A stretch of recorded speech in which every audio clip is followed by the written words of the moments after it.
जय श्री कृष्ण दोस्तों। जिसमें ना तो शुभ शकुन दिखते हैं और ना ही श्रेय दिखता है, ऐसे अनिष्टकारक विजय को प्राप्त करने की अनिच्छा तथा अर्जुन विजय क्यों नहीं चाहते, इसका हेतु आगे के दो श्लोक में बताते हैं। न काक्षे विजयम कृष्ण न च राज्यम सुखानि च किम नो राज्येन गोविंद किम भोगैर्जीवितेन वा येषामर्थे काक्षितं नो राज्यं भोगाः सुखानि च त इमेव स्थिता युद्धे प्राणं त्यक्त्वा धनानि च। अर्थात, हे कृष्ण, मैं ना तो विजय चाहता हूँ, न राज्य चाहता हूँ, न सुखों को ही चाहता हूँ। हे गोविंद, हम लोगों को राज्य से क्या लाभ, भोगों से क्या लाभ, अथवा जीने से ही क्या लाभ।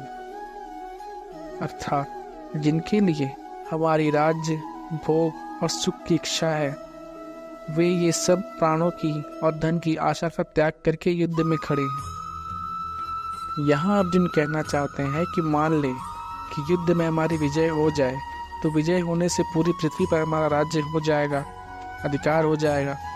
पृथ्वी का राज्य मिलने से हमें अनेक प्रकार के सुख मिलेंगे, परंतु इनमें से मैं कुछ भी नहीं चाहता। अर्थात मेरे मन में विजय, राज्य एवं सुख की कामना नहीं है। जब हमारे मन में किसी प्रकार की विजय, राज्य और सुख की कामना ही नहीं है, तो फिर कितना ही बड़ा राज्य क्यों ना मिल जाए, पर उससे हमें क्या लाभ। कितने ही सुंदर सुंदर भोग मिल जाए, पर उनसे हमें क्या लाभ। अथवा कुटुंबियों को मारकर हम राज्य के सुख भोगते हुए कितने ही वर्ष जीते रहे, पर उससे भी हमें क्या लाभ। तात्पर्य है कि ये विजय, राज्य और भोग तो हमें सुख दे सकते हैं जब भीतर में इसकी कामना हो, प्रियता हो, महत्व हो, परंतु हमारे भीतर तो इनकी कामना ही नहीं है। अतः ये हमें क्या सुख दे सकते हैं। इन कुटुंबियों को मारकर हमारे जीने की इच्छा नहीं है, क्योंकि जब हमारे कुटुंबी मर जाएंगे तब ये राज्य और भोग किसके काम आएंगे। राज्य, भोग आदि तो कुटुंब के लिए ही होते हैं, पर जब ये लोग ही मर जाएंगे तब इनको कौन भोगेगा। भोगने की बात तो दूर, उल्टे हमें और अधिक चिंता और शोक होंगे। हम राज्य, सुख, भोग आदि जो कुछ चाहते हैं उनको अपने व्यक्तिगत सुख के लिए नहीं चाहते, प्रत्युत इन कुटुंबियों, प्रेमियों, मित्रों आदि के लिए ही चाहते हैं।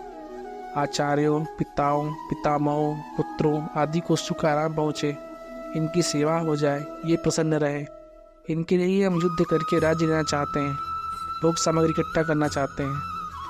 पर वे ही ये सब के सब अपने प्राणों की और धन की आशा को छोड़कर युद्ध करने के लिए हमारे सामने इस रणभूमि में खड़े हैं। इन्होंने ऐसा विचार कर लिया है कि हमें ना प्राणों का मोह है, ना ही धन की तृष्णा है। हम मर बेशक जाए, पर युद्ध से हटेंगे नहीं। अगर ये सब मर ही जाएंगे तो फिर हमें राज्य किसके लिए चाहिए, सुख किसके लिए चाहिए, धन किसके लिए चाहिए। अर्थात इन सब की इच्छा हम किसके लिए करें। ये सब लोग प्राणों की और धन की आशा का त्याग करके खड़े हैं। अर्थात हम जीवित रहेंगे और हमें धन मिलेगा, इस शिक्षा को छोड़कर वे खड़े हैं। अगर उनमें प्राणों की और धन की इच्छा होती तो वे मरने के लिए युद्ध में क्यों खड़े होते। अतः यहाँ प्राण और धन का त्याग करने का तात्पर्य उनकी आशा का त्याग करने में ही है।